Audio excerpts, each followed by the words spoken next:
you agree on anything concerning anything, it will be given to you by my Father in heaven. At patuloy kaming sumasandal, sumasandig sa inyong salitang ito, aming Ama, at dalangin namin sa pagkakataong ito na ang bansang Pilipinas ay patuloy mo pong tanglawan ng inyong dakilang presensya. Madethrone ang kaaway sa aming bansa, kahit 10 lugar ng bansang Pilipinas, even on the territorial waters, territorial lands, Lord, we continue to pray, O God, ang aming buong bansa, the territorial waters, the territorial lands of all the nation of the Philippines. We continue to declare that your presence, O God, ay talagang hindi lang po nakatanglaw, kundi talagang pinupuspos mo ang kabuuan ng buong bansang Pilipinas. Lord, we continue to declare na kayo po manguna sa aming pamahalaan from the national, provincial, regional, O God, even sa city, municipal, and even barangay governments, O God, LGUs, Lord, mula sa aming national government, which is our President, Vice President, and all his cabinet members, O God, at maging man sa legislative, O Lord, and even judiciary, we continue to commit them to you. Kayo po manguna sa kanila, give them your wisdom, your blessings, O God, at inyong kalooban lamang ang siyang masunod sa kanilang mga buhay. Kahit sa kanilang mga pagdidesisyon, kayo po manguna, give them wisdom so that they may choose the right choice na dapat nilang gawin, Panginoon. The right decisions na dapat nilang gawin. We continue to declare na kayo po will take over our government.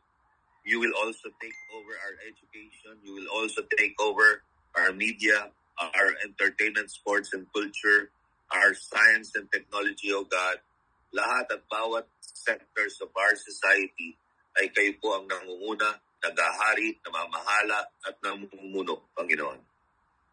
Mangyari po na ang iyong plano ang siyang patuloy na masunod sa aming bansa, Panginoon. Hindi po kung kanino mang plano, kundi plano mo lamang, O Diyos. We continue to declare na ang aming bansa ay punong-puno po ng iyong salita. At patuloy po i-intensify mo to, Panginoon, sa bawat sectors of our society, nakikilos po mula sa kabuuan ng Pilipinas. Lord, we continue to declare ng buong bansang Pilipinas ay patuloy pong talagang tumanggap ng inyong mga lubos na mga at talagang himala na mga pagpapala, Panginoon. We continue to declare that you will secure the nation of the Philippines ng inyong dakilang presensya, ng inyong kaluwalhatian, Panginoon. Kung ano po yung aming boundary markers ng aming buong bansa, hindi po yun magagalaw, Panginoon. Kasi sinet mo na yon. At kung sino man ang gumalaw noon, Panginoon, ay talagang pupuksain mo, talagang haharangan mo, hadangan mo ang bawat kikilos na para i-remove yung mga boundary markers ng buong bansang ito. It's already done according to Acts 17, Panginoon. And even in your Old Testament, yung salita mo, do not remove any boundary markers. Kasi yun ay nilaan mo na, Panginoon, sa bawat bansa.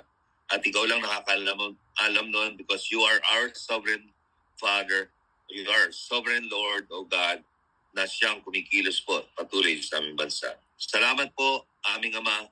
Salamat po, Panginoong Jesus. Salamat po, Banal na Espiritu.